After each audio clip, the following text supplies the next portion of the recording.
You've been told a lie about love. A lie so pervasive, you probably think it's the ultimate relationship goal. The lie is this: that a perfect relationship is a peaceful one, totally free of conflict. But here's the truth. The real danger isn't arguing, it's avoiding conflict altogether. In the next few minutes, I am going to show you why learning to face and handle disagreements is the real secret to a love that actually lasts. The great relationship lie. We see it everywhere. In movies, on social media, in the fairy tales we grow up with. This happily ever after fantasy tells us that once you find the one, the hard work is over. It sets this totally unrealistic expectation that true love means a life of nonstop bliss, without any disagreements. But that's a dangerous fantasy. Believing that a good relationship should be conflict-free sets you up for a world of hurt when reality hits. Because every real relationship has its ups and downs. This belief can make you avoid talking about what really matters, leading to a fragile relationship that could shatter at the first sign of real trouble. So here's a secret. The health of a relationship is not judged by the absence of conflict.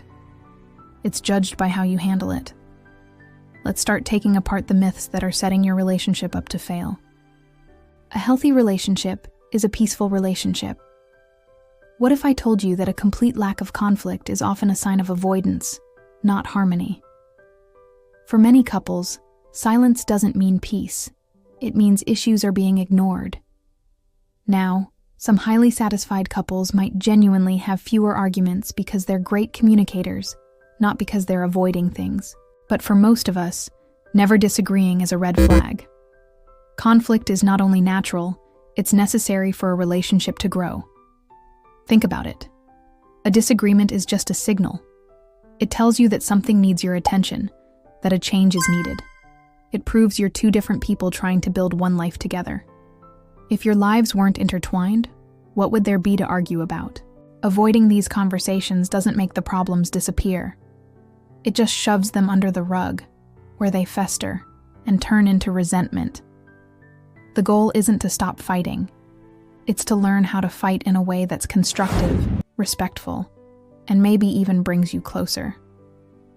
Love is a feeling that conquers all. This is another fairy tale idea that causes so much unnecessary pain. We're taught that love is a magical force that should solve every problem on its own. But love isn't just a feeling, it's a practice. It's a choice you make every single day. And here's the tough truth. Love alone is not enough. Relationships take work. Think of your relationship like a garden. That initial spark, the infatuation, is like planting a seed. But you can't just walk away and expect it to grow. It needs to be watered with effort, tended with communication, and cleared of all the weeds of misunderstanding. While that initial, heart-pounding passion often evolves as couples get more comfortable, it doesn't have to disappear.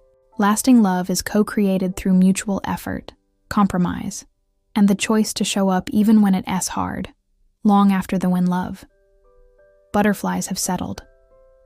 The right person will complete you. This is the ultimate fantasy. The soulmate, who will fill all your empty spaces and finally make you whole. The problem with this idea?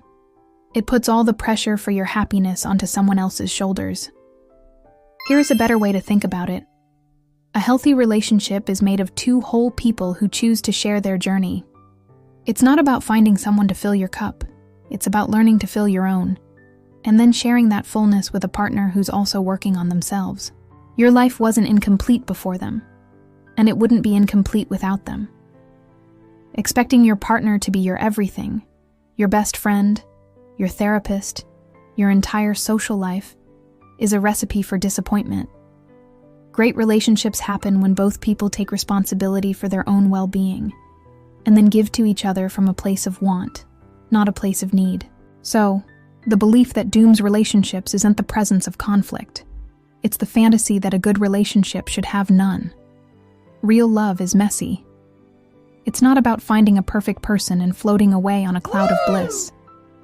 It's about choosing to navigate the imperfections and challenges together.